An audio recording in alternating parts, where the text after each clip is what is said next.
I shared the painful story of a child we lost last time because of convulsion. It came after having a long episode of convulsion with eyes rolling, foaming in the mouth, biting of the tongue, and jerky movements. Today, I want us to focus on what happened before that child came. I want us to focus on the mistakes the parents did.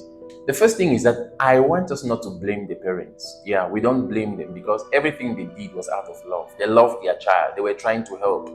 It was not the problem of lack of love. They actually had love, but it was a problem of misinformation and ignorance.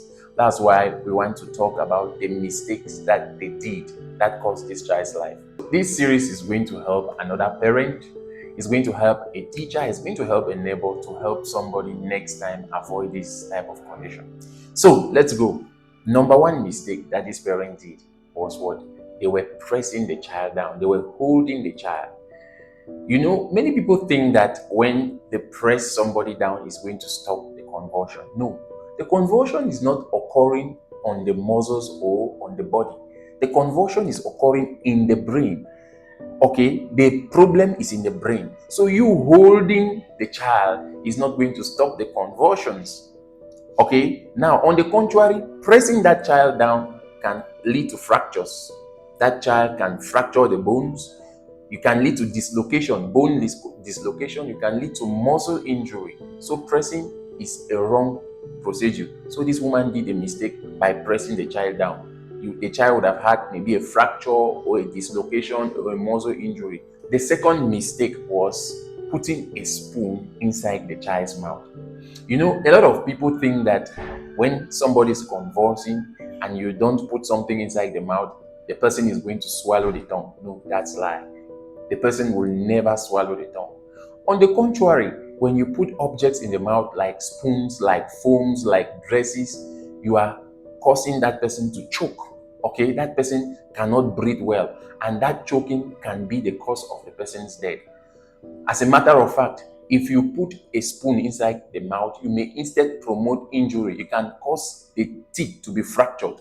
If you put your hand inside the mouth, I've seen cases where people's hands were beaten and the hand was almost chopped off by the convulsant, the person convulsing. You don't put objects in the mouth, it's not going to help anyway. And never fear, the person's tongue will not be swallowed for sure. The third mistake is what? Trying to give the person water. This mother was trying to put water in the child's mouth. Now, during a convulsion, the person is off. The person is not alert. The person cannot understand. And so you trying to put water in the mouth, the person is not breathing well. You trying to put water in the mouth is a big mistake. Why?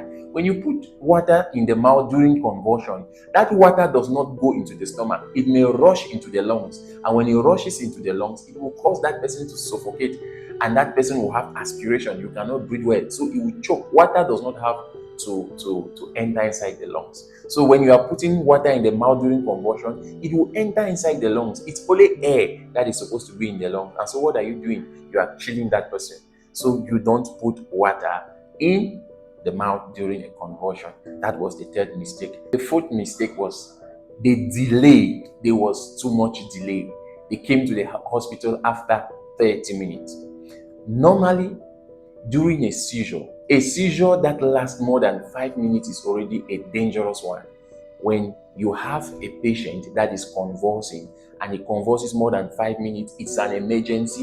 You have to rush to the hospital. So the delay was too much, and this child probably lost his life due to the delay they had.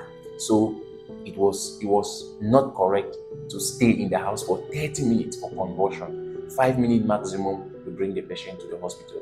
And fifth, the other mistake they did is they did not record the time.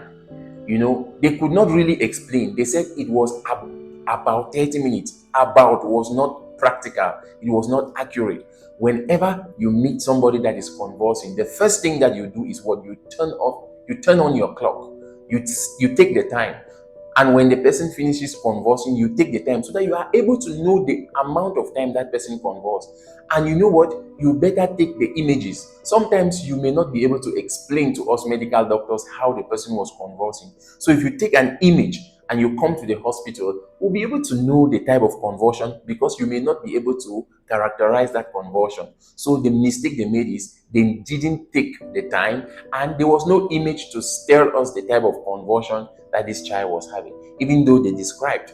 So those were the errors that they made during this period that caused this child the life. So the question then is this: if you should not give the person water, if you should not put anything in the mouth, if you should not hold the person, what then should you do? I think that should be your question.